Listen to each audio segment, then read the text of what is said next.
Training camp has arrived as the Carolina Panthers veterans report today. Will 2025 finally be the year the Panthers turn things around? We'll talk about that right here on Locked On Panthers.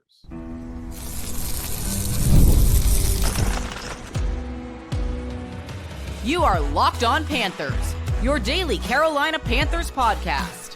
Part of the Locked On Podcast Network, your team every day.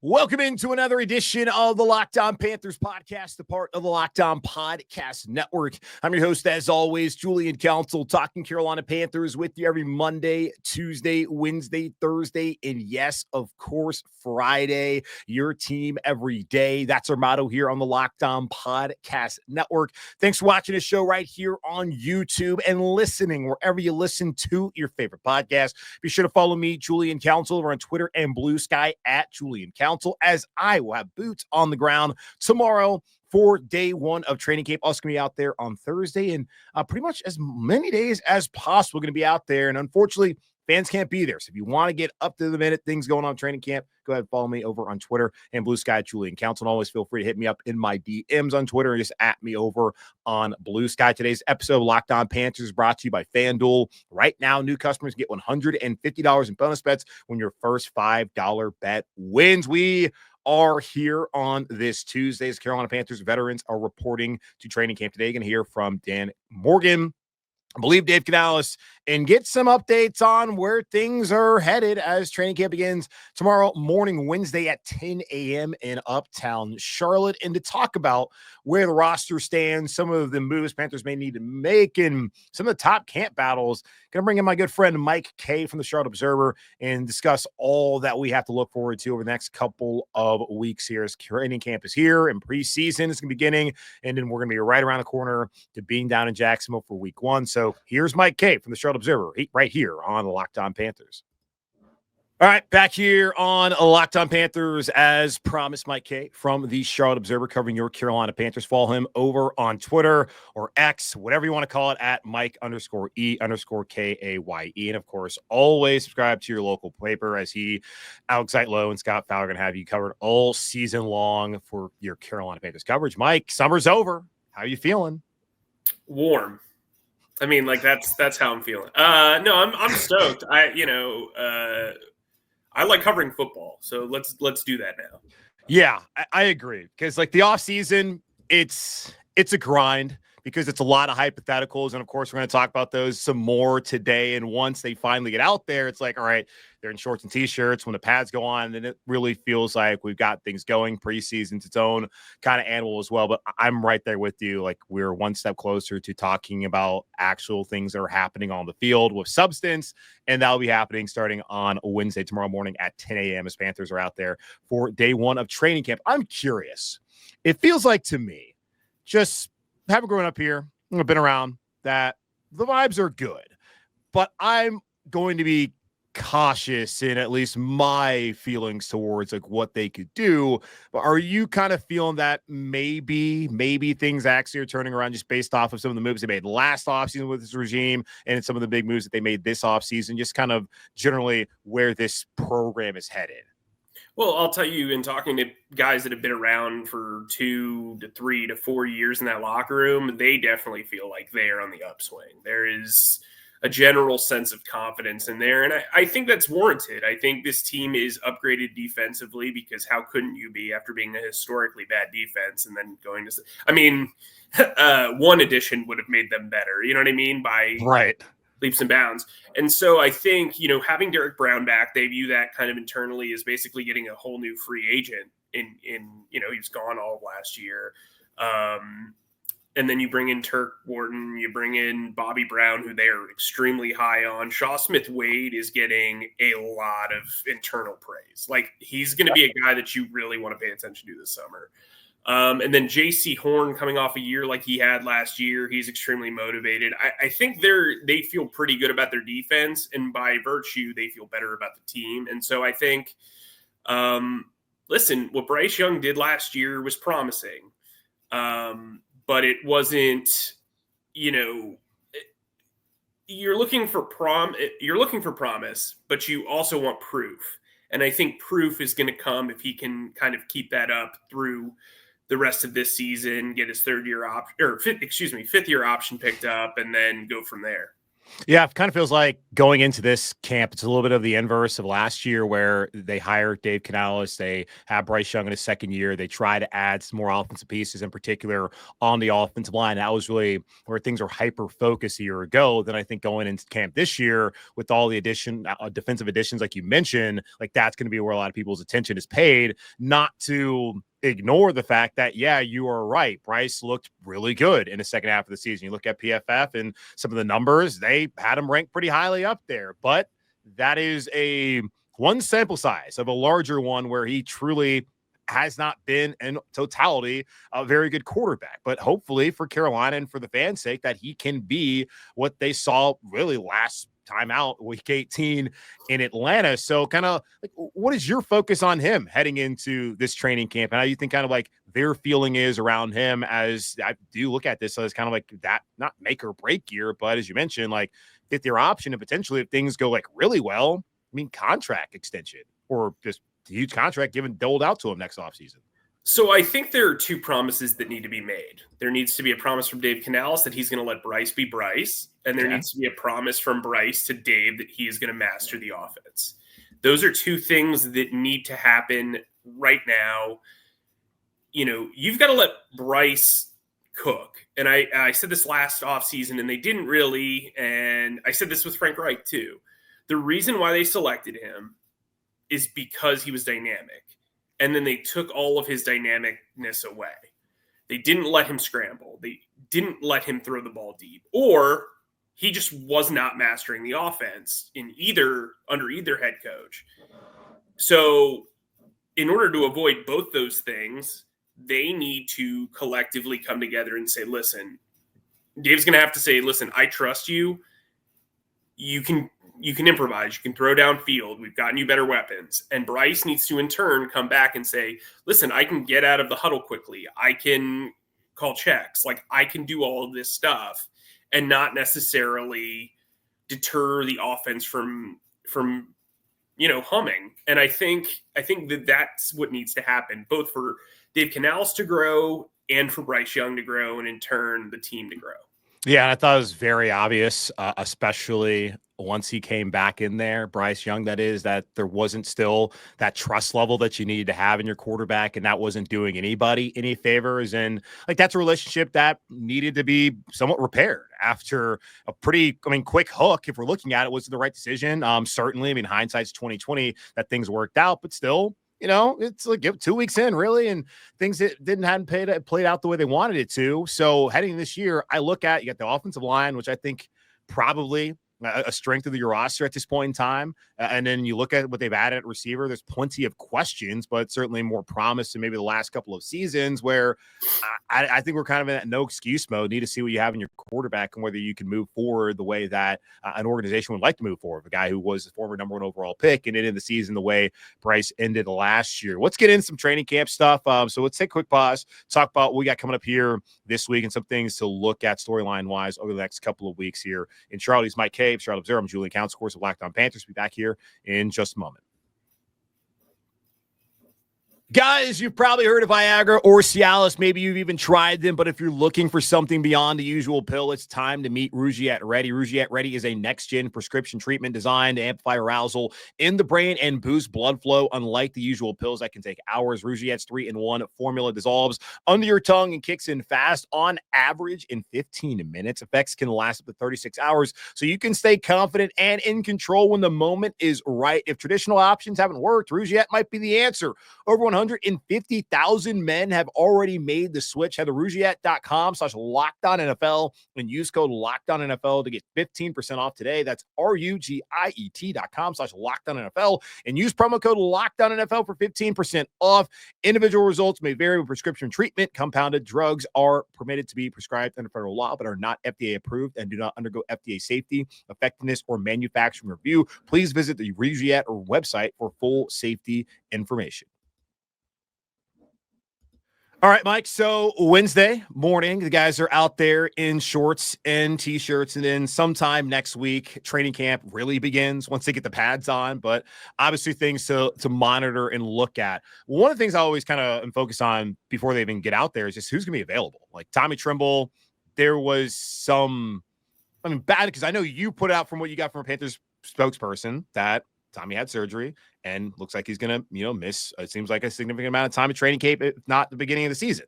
Then a week later, it's like, well, maybe he might be back. But then the wording that Dave Canales used was very confusing. So I'm curious how that situation is going to play out. Jimmy Horn Jr., he missed some time in the spring. And if he's going to make the roster, I think he's going to probably need to be healthy and be a part of that special teams situation. Any sort of insight that you have or any expectations there as far as Trimble, maybe Horn goes, and any other guys, maybe availability injury-wise? I know, I guess, want to miss some time as well back in the spring as well. I think they feel good about where Wanham's at. I think they feel good about where Horn's at. I'm guessing that Tremble will start on PUP. They're going to work out a tight end today on Monday. Tyler Mabry, who was kind of like a on and off the practice squad guy in Seattle for 4 years, was there with McPherson, was there with Dave Canales, as I reported earlier. I think tight end's really interesting, because they feel really good about JT Sanders and the way he came in. He looks really different than he did last year from the standpoint of his body. It seems like he used his first real NFL offseason to his credit. And, Mitchell Evans. And then don't sleep on a guy like James Mitchell. He's the guy who I think would be first man up if Tommy Tremble ended up starting the season on PUP. But he's really the only guy. I mean, I could see them putting Derek Brown potentially on there just because they might want to runway him.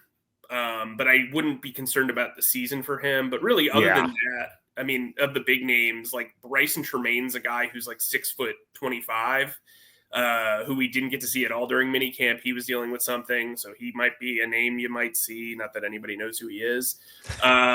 You actually have more receiving yards than he does in his career. While he was with Washington for 2 years, he had 1 catch for -2 yards.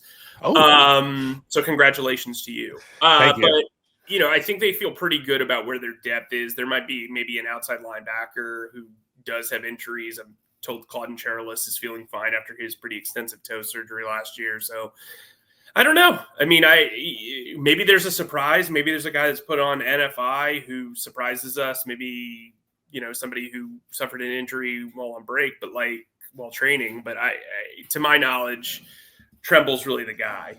Yeah, and I mean, obviously Derek Brown was the biggest of those names, and I completely forgot to ask about that. So I'm happy you mentioned him. And yeah, that's one of those situations where we'll see how they handle the preseason this year. I don't know if Derek Brown needs to play in the preseason coming off of that injury. I would think there would probably be some value if he's able to be ready in a couple of weeks when the Browns are here for joint practice and the Texans as well. So that will be that's probably the one. But really, Tommy could be interesting. And you talk about they're working out, and we're doing this on Monday morning. So we'll see what they decide to do as far as together working out. But I'm sure you've been asked, and I don't know if someone's asked me yet. Haven't checked my DMs today. Noah Fant, he was released by the Seahawks on Sunday. Of course, Pat McPherson, tight end coach here in Carolina. Plenty of these guys on that offense coaching staff are familiar with him. Was a name that I think we talked about last year when there was those 3 Seattle tight ends that were all free agents. Any possible intrigue there, or do you think they're just kind of more focused on the younger guys plus Trimble and then maybe even a James Mitchell, as you mentioned? I think it's something that they kind of have to consider both short-term and long-term. They did just pay Tommy Tremble, which is kind of like an NBA-style 1-and-1 deal. It's like you've got your 1 year and then basically an option year because of the guarantees. But I think it's similar to corner and safety. You want the young guys to play and get reps. If you're bringing in somebody like Noah Fant, he's starting, period. That's what it is. And let's say he comes out and he gets injured in week 2 and then the other guys haven't had reps and then they just kind of trip all over themselves. What's the solution there? I think it's the same thing with safety. Julian Blackman's been out there, Marcus Williams, Justin Simmons. If you're signing those guys, you're signing them to start, but they kind of want to see what they have in Damani Richardson and Lathan Ransom. And I think similar to cornerback, they like their tight end room more than probably anybody else. And so JT Sanders was having a pretty terrific year for a rookie season before he suffered that neck injury against the Chiefs. And I think they're hoping that he comes back with a more positive trajectory. Could they sign Fant? Sure. I don't know that he's necessarily like the David Moore of tight ends for this coaching staff. I don't know that they view him as a massive upgrade. Tommy Tremble actually has significantly more touchdowns over the last 2 years than he did. One last year for Fant, by the way, for the folks counting at home. Yeah, I mean, and that came in the final game of the season. Right. And so he's also a guy that like hasn't lived to up to the first round hype. Now that doesn't matter now that he's a free agent, his draft status, pedigree doesn't matter. But if I'm them, I want to see what JT Sanders has. Remember, this team is at the top of the list in paying offensive linemen and defensive linemen this year. So they are paying more for the trenches than anybody else in the league. Sometimes you're going to take a depth L somewhere. It seems like they're doing that at tight end and cornerback for the sake of the salary cap. Yeah, and I look at where they're at tight end like now compared to like the last couple of years, really since Greg Olson's left. It's been probably one of the worst position groups, not on this roster, but like in the NFL. Sure. And I agree with you, like JT, I mean, especially like in that Chiefs game before he went down, like he was a big factor, and not really seeing him get back to his old self until that Week 18 match against Atlanta. Like that certainly was disappointing, I think, developmentally for the organization, not to see him remain healthy and to continue on that positive trajectory. But with him, Mitchell Evans, who is a pass catching tight end from Notre Dame, and I'm always in on those guys. I think that they're probably in a better spot just with those three, plus adding Trimble in there. And then James Mitchell, somebody folks who don't know, I mean, he did play in Detroit, so it's not like he has never played an NFL game. So they could have 4 solid guys there potentially if everybody's healthy and able to contribute. And it may not make sense like the Fant thing, because I know this offseason, I have people always hit me up like, oh, should like they get Jalen Ramsey? Should you go out there and get Jair Alexander? And it's one of those things like, are you paying attention? They gave JC Horn $100 million. Obviously, you're not asking those guys to come in and replace JC. But then with Mike Jackson, like they gave him money too on that first day of the legal negotiating period. Like safety was the one I was very curious about. So, and from what you just said, it sounds like they're going to give it some time. And I do remind people that Troy Hill and Mike Jackson both were not brought in until late August, like final week of the preseason. So it's not like they can't wait until then to address something if they feel like it needs to be addressed. Yeah, and I think they'll have some trade interest in their O-line and their D-line because those are so jam-packed. And probably not from the standpoint of draft picks. They'll probably have it from the standpoint of player-for-player trades. And after the success they had with Mike Jackson in that player trade, I mean, I think they feel pretty confident that they can swap bottom of the roster guys and potentially make more of it because of their coaching staff, because of, their salary cap situation. So I think it wouldn't shock me if, Cade Mays or Jaden Crumedy or Shai Tuttle essentially loses their spot, but they still appeal to another team. And then you're looking maybe for a corner, you're looking for a tight end, you're looking for a safety. I think people don't realize how poorly Justin Simmons played last year in Atlanta. I also think people don't recognize that Julian Blackmon's coming off a shoulder injury, and then Marcus Williams hasn't been Marcus Williams for 2 years. And so I think that plays into it too, right? Like if those guys come in and they get all these starter reps during preseason and joint practices, and then they come out their first 2 games and they're either injured or poor play, then you're asking Damani Richardson or Lathan Ransom or whomever to come in pretty dry on valuable reps. And what I'll say is this: they want to move Trayvon Merrick around a lot. And in order to do that, you have to have 2 guys you feel comfortable with behind him or next to him. And if they're playing big nickel, you're going to need 2 guys you feel like can start. And we saw that Nick Scott was not capable of doing that long term. So you have to feel good about Damani Richardson and Lathan Ransom or whoever you bring in. So what I would say is if they're concerned about those 2 young guys heading into the Browns preseason game, cool. You have them compete in the Browns preseason game, the joint practices, and then you go back to the phones. I don't think it's much to ask Justin Simmons to come in, who knows the system. I don't think it's a lot to ask Julian Blackmon, who's been a veteran in this league.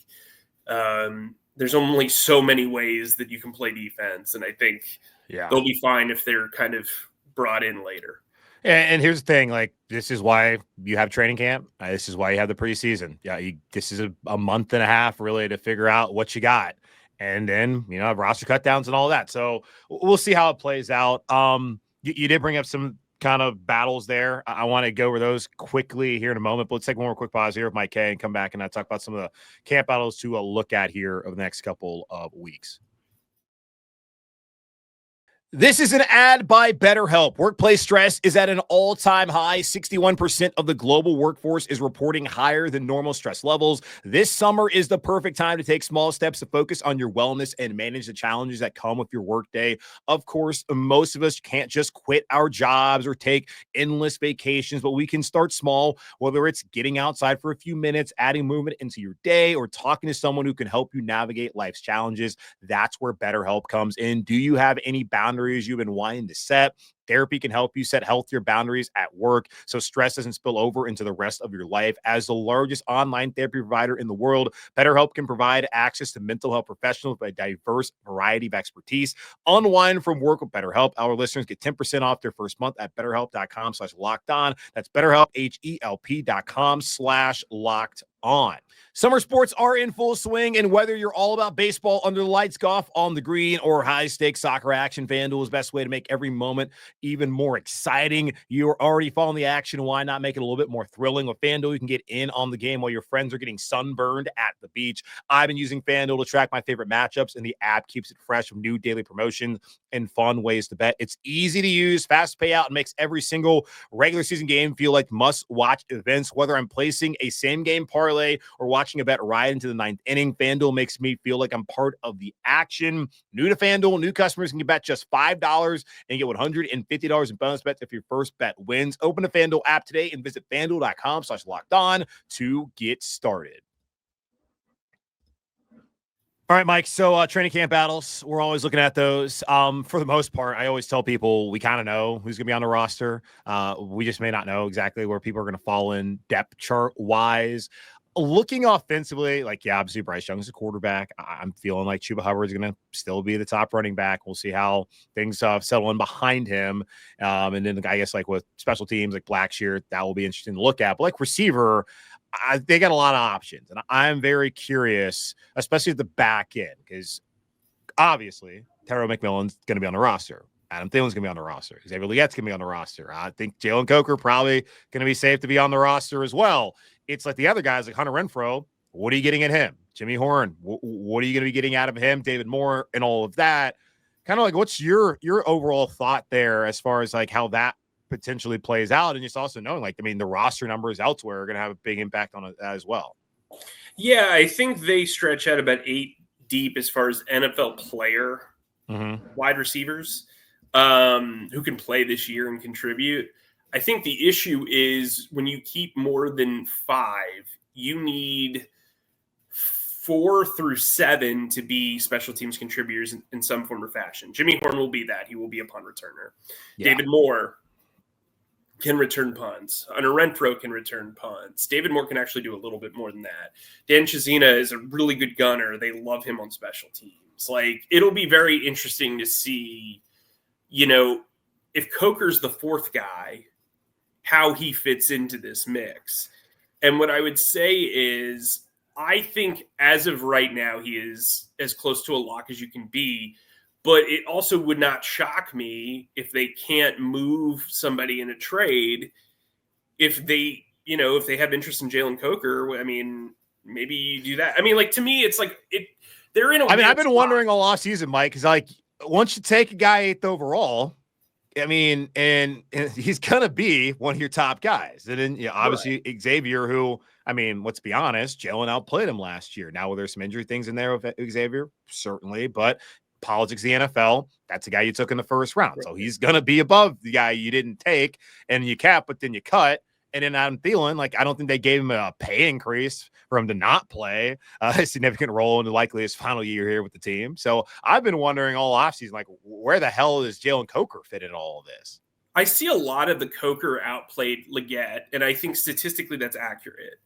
But what I would say is this: when you're adding nuance to this situation, Xavier Leggett played extremely well, considering the quarterback position was constantly in turmoil that first half of the season, that's when he played at his best. You know who was at wide receiver opposite him and playing the X position? Deontay Johnson. To me, I think the second half of the season proved to the front office, proved to me that he's not an X receiver. He's a Z receiver. And I think having T-Mac at the X makes life easier for him. I think, does it dilute his value? Absolutely. But they want to run, end arounds with him. They want him running crossing routes. That's what he's really good at, crossing routes and then getting yards after the catch. To me, he's a number 2 wide receiver. I agree. And I think McMillan kind of enhances his role as a Zeke because he's not going to have to deal with press. He's going to be able to move around. They feel like he's come back and really attacked this offseason. I mean, and not just from like the viral video standpoint. Like the actual on-field stuff. Right. And what I would say too is, look, I know there's a very large Coker contingent. I get it. I covered Keelan Cole. They have a pretty similar makeup.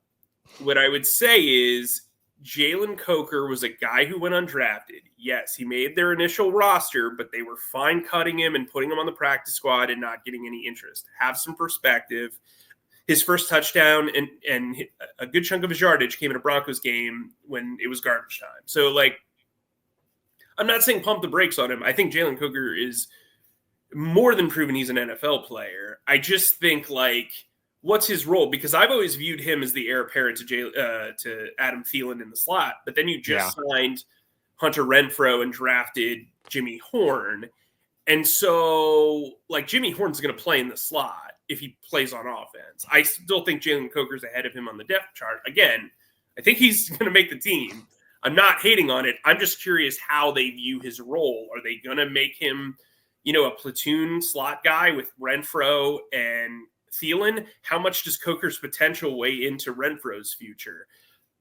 Could they use Renfrow as trade bait? Could a contender really need a slot receiver? And could they look into taking offers for Adam Thielen?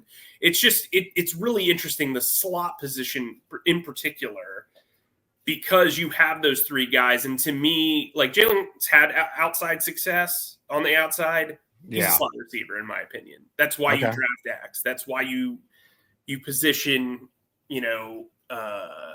these guys the way that you have. David Moore, I got to tell you, man, he's been asked to tutor these young wide receivers in back-to-back years, and he's beloved by this staff. So it's going to take a lot to unseat him, even if he's cut during the final cutdown because he doesn't have to go through waivers and they bring him back afterwards after they see what's on the waiver wire. I could see that happening. I could see him playing in week 1, even if he doesn't make the week 1 roster. Chazina is another guy who, if they wanted to stash on the practice squad and call him up, that makes sense to me. But to me, David Moore has a place in this organization. He told us on the Processing Blue podcast that he doesn't want to play for anybody else other than Dave Canales. And I feel like Dave Canales and Brad Isaac believe in him and trust in him a lot. This is a very young wide receiver room outside of Adam Thielen and Hunter Renfrow. And if Renfrow doesn't make the team or what have, by the way, Renfrow's getting really positive reviews behind the scenes. So I want to say that because when they signed him, I was like, is this Rashad Penny all over again? And he has proven to be very, very good in practice. We'll see what happens when the pads come on. And, he's lining up against Shaw Smith-Wade, who was really a superstar as far as mini camp went. Mm-hmm. But we'll see. He's going to be tested. Okay. Yeah, I mean, that's been the one position group I've really had the most interest in. I think very clearly the most interesting. I think defensive line, just the way those pieces fit around Derek Brown and just the veteran pieces like that, obviously will be something to look at. I guess offensive line, you kind of know what you have there. You did bring up that potentially that could be one of those trade pieces. It's kind of the last thing I'll ask you because Cade Mays, young guy who, they cut. And then they brought him back after Austin went down and they had to move Brady to left tackle while Icky missed those couple of weeks there. And he finished out the rest of the season at that center spot. And I don't think you can ignore that. Those were also the games where Bryce Young played his best football here in Carolina, and that both those guys came in together and that they could potentially grow together, where Austin, he's been banged up the last couple of years. He did add a veteran presence there at that center spot where that's probably where naturally he was always going to end up being in the NFL. That is really one I'm just like, I don't know. I don't know what in the world they're going to end up doing. Like, because I guess you got to weigh both, like the youth and the experience, and just how you want that to play out. Just kind of what your overall thoughts there on that center spot are heading into camp. They should trade whoever loses that competition. Period. Yeah. Cade Mays' contract is not guaranteed. He's making more than Brady Christensen is. To be the sixth man at the offensive line. Brady Christensen can play center. So can Chandler Zavala, by the way. They also have brought in some undrafted rookies with center experience. I'm not saying make yourself weaker, but if you have an opportunity to, if somebody suffers a center injury, like we saw Ragnow with Detroit just retire out of nowhere. I mean, like, if you can find an audience for one of these guys, like I can tell you, Austin Corbett had interest elsewhere before he re-signed. He was going to have interest. And so I think, whoever loses the competition, like, do you want, a soon-to-be 30-year-old as a backup center who you're paying this money to? Like, probably not. Probably not. And I think, look, they signed – Christensen, Mays, and Corbett for the price of a starting center, right? And so, like, all these guys are cheap, but I think you have to utilize that cost effectiveness properly. If they keep Cade Mays, awesome, but you're his contract's not guaranteed, and you don't want to cut him. But if you can get like a Mike Jackson style deal, go for it. I think realistically, there's not a guy who they want to win this competition. I don't think that that's a thing. I think there is probably a contingent that is like, well, Cade Mays winning helps you long term and blah, blah, blah, blah, blah. Austin Corbett, he wins, and then you got to reevaluate everything. He's been injured the last 2 years. I think they feel comfortable with both guys. I think Christensen, they would prefer him be kind of like the Swiss Army knife backup where he can play literally anywhere. Ironically, the place where he started the most, left guard, I think might be his worst position. Right. And I think he can play left tackle. I think he can play right tackle. That arm length stuff's garbage. I've seen long-limbed guys just be terrible at tackle. It's whatever. But I think Brady Christensen is such an X factor here. Like, there was a lot of surprise within the roster when he returned, and I think for good reason, because I do think he's a starting caliber lineman. Yeah, and like with Corbett too, like just financially, like what that would command if he does win that job, and then the incentive's already on the contract, and then next offseason, I would presume they'd want to bring him back, and you have to look at Ike Ekwonu, his potential deal.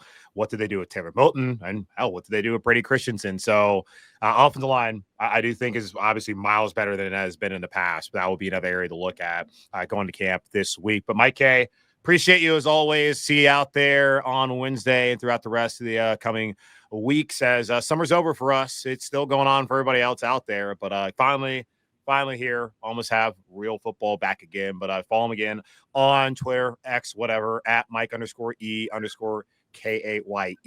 Subscribe to your local paper, the Charlotte Observer, where he, Alex, and Scott do a great job covering the Carolina Panthers. Mike, appreciate it as always, my man.